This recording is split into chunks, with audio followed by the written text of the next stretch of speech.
Hey, y'all. Hey, I like that. That's nice. Good response. Love that. So, here from Western North Carolina tonight, and I was kind of hoping that it would be warmer here than it is at home, and it's not, unfortunately. Anyway, as David said, my name is Donna Ray Norton, and I am an 8th generation ballad singer from Madison County in Western North Carolina. Yeah. Thank you. So obviously I come from a very long line of wonderful performers and sort of characters. I'm from a little community called Sodom Laurel. Has anybody ever heard of Sodom Laurel? So my grandfather on my mom's side is Bard Ray. He was a wonderful fiddler. He played for the Queen of England. He was in a psychedelic western in the 70s called Zachariah. He and his cousin Aubrey Ramsey had a rock album they were called White Lightning. And his daughter, my mother, her name was Lena Jean Ray. She was a really wonderful ballad singer. She passed away in 2021. My father passed away I don't remember. Well, it was at 1984 because I was 2. And his father's name was Morris Norton, and he played the tune bow or the mouth harp. You might know but it's a big old long piece of wood with a banjo string attached. But he also was a dancer and a ballad singer, played the banjo as well, and one of his tune bows is actually in the Smithsonian, the American History Museum.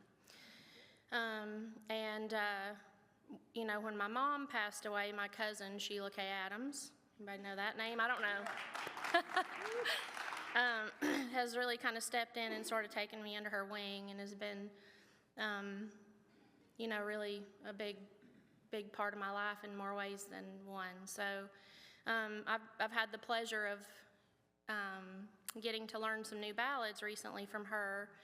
My friend Leela Weinstein, I always get that messed up, but Leela Weinstein, Sheila, and I won the North Carolina Arts Council Folk Life Apprenticeship in These Mountains Apprenticeship Grant this year. So woohoo! Thank you to the Arts Council for that. So I reckon I'm gonna do some of that old hollering for y'all tonight. That's what my nanny used to call it. So she said, well, I don't know why yins wanna go do that old hollering, no way. So I'm gonna do some hollering for y'all, and this song is a song that I learned from Kaz Wallen, also a family member of mine from Sodom.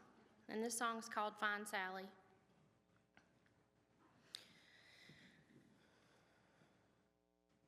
There was a rich lady from London she came, Fine Sally, Fine Sally, Fine Sally was her name. And she had more money than a king could possess.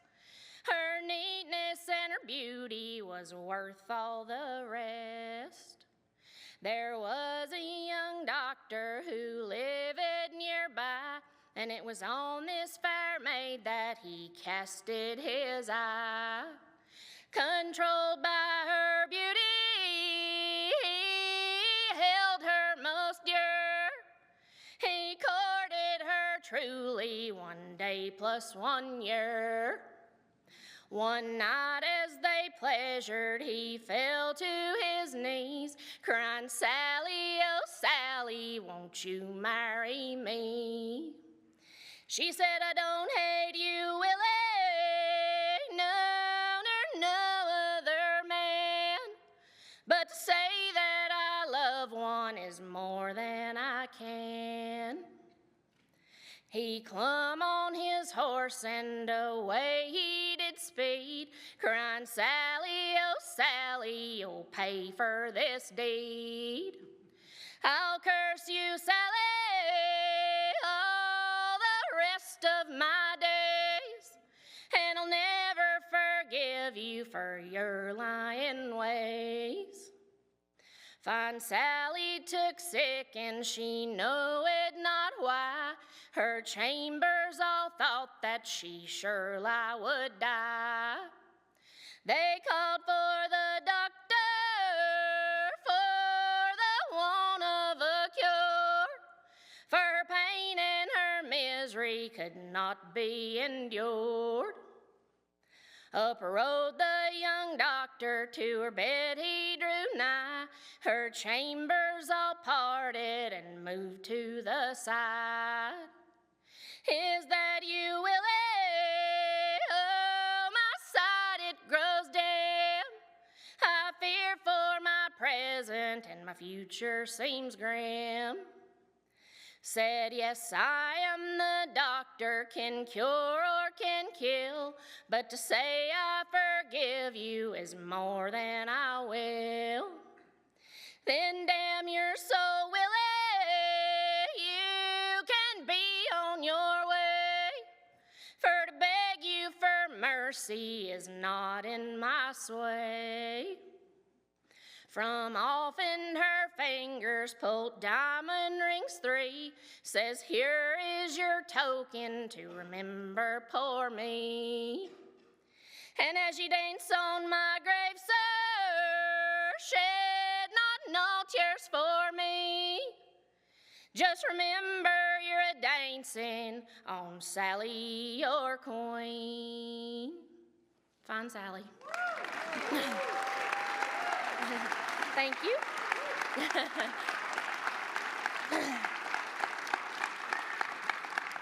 So, I have a little story about that song.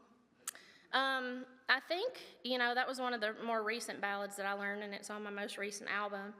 But I realized something about myself a few years ago, that a lot of the ballads that I sing, the women don't die in them, and I think it's because I'm a child, I was a teenager in the 90s, like girl power. But I really love that song, and I do come from a long line of very strong, independent women. And and in the community that I'm from, the women were generally the ones who sort of kept these old songs alive. Now, we did have Kaz Wallen and Dillard Chandler were two of the men that did a lot of ballad singing that I can remember. But generally it was the women, and so back in 1916, English folklorist Cecil Sharp came through the Appalachian Mountains in western North Carolina and collected over 20 songs from my great-great-great-aunt Mary Sands. And it's documented in his book, and so that's kind of one of the things that's really cool about my family, and that's, it's our lineage is sort of documented in that way. We just had the hurricane in western North Carolina, and I was down in Marshall the week after the hurricane hit, and I was, digging, and that mud was really heavy and slippery, and it was wet, like the mud was just wet for the longest time after the hurricane actually happened. And so I'm down there, and I feel like I was just sort of like, working myself to death trying to help out, and we had to wear all that PPE and stuff, and I wound up being down there when a journalist came, and they asked me if I would sing, and so I had to take off my PPE and my mask and all that, not get any mud on my face or whatever, and sing a ballad, and I did. And then I brought Sheila down there the next day, and she sang a ballad. And so I ran into one of my friends up at the hub where, it was crazy, y'all. I just might take a second and tell you about it. But so the way that our community came together after the hurricane was insane. I've never seen anything like it, but we all just got together immediately and started doing the work in town to save our buildings and our cities and that sort of thing. And it was just wild, but that's one of the things I'm thankful for from experiencing from the hurricane. But so I ran into one of my friends at the hub, at the volunteer hub, and he was like, yeah, we saw your video, and we're gonna work on this really cool project, and we're gonna record a bunch of singers. We're gonna do a relief album down at the jail. And so it's the old Marshall Jail Hotel. And so Sheila and I host a monthly ballad swap there the second Wednesday of every month, and it's the only recurring ballad swap anywhere in our area that we know of. And so when the hurricane happened, it was sort of devastating to us because we'd started this thing that was amazing, and it grew and grew, and I've been doing this a long time, and when I first started, it was sort of like, people don't want to hear you doing that old holler, and you get up there 5 minutes and you get off stage, they want to hear music, right?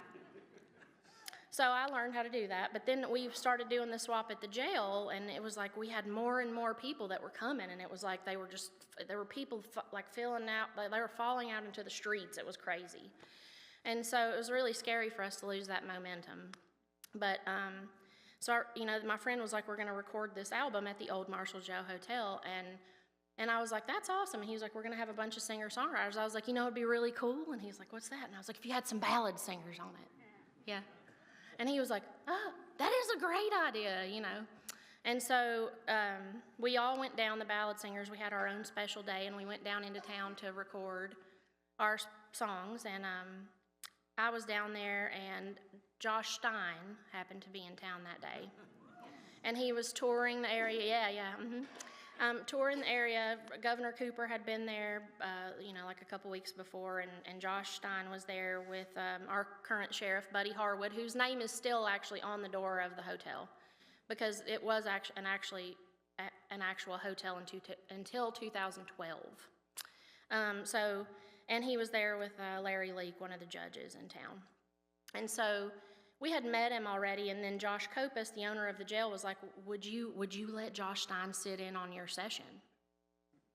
And I was like, I don't know, I had just learned a new ballad, y'all, and I was like, I was gonna sing a new song, and I'm scared, I don't know, and he was like, you're gonna do it, it's fine. So he just walked off and went and asked Josh Stein if he would sit in on my session, and Josh, he said yes.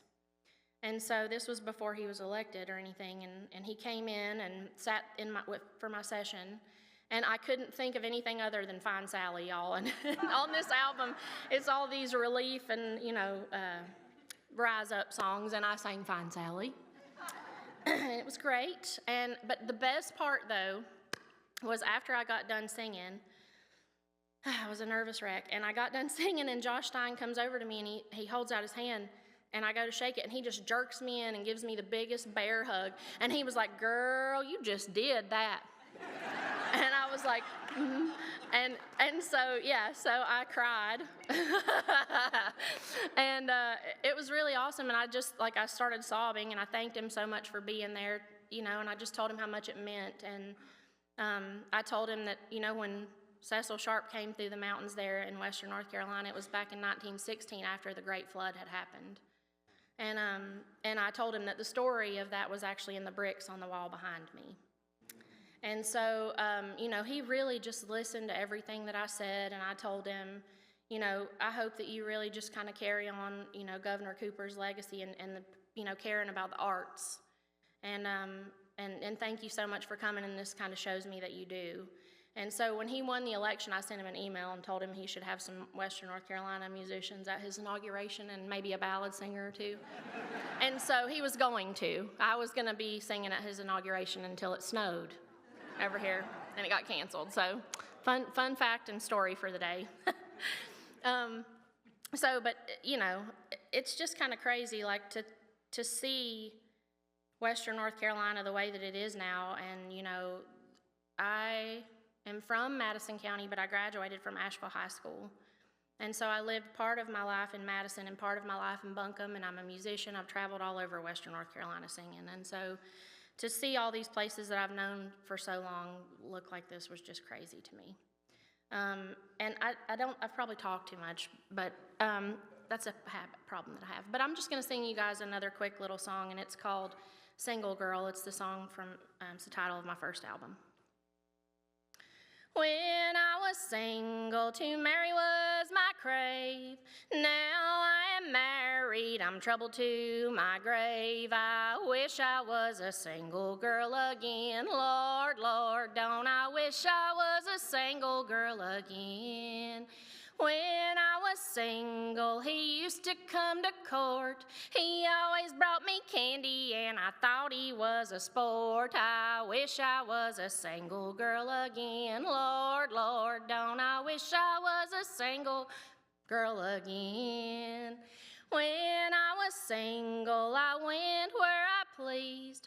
Now I am married with a baby on each knee. I wish I was a single girl again. Lord, Lord, don't I wish I was a single girl again. When I was single ate biscuits and pie. Now I am married, it's eat cornbread or die. Wish I was a single girl again. Lord, Lord, don't I wish I was a single girl again. Thank you, guys. Thank you so much. So, before I leave the stage, I'm sorry I took up so much time talking, but I just want to say thank you so much to PineCone for having me out here, and hopefully you guys will come and visit us in Western North Carolina and maybe catch the Ballad swap when the jail reopens. We really need people to come and visit our area, and just don't forget about us. We're still out there, still working. Things are still not okay. Okay, thank you guys so much.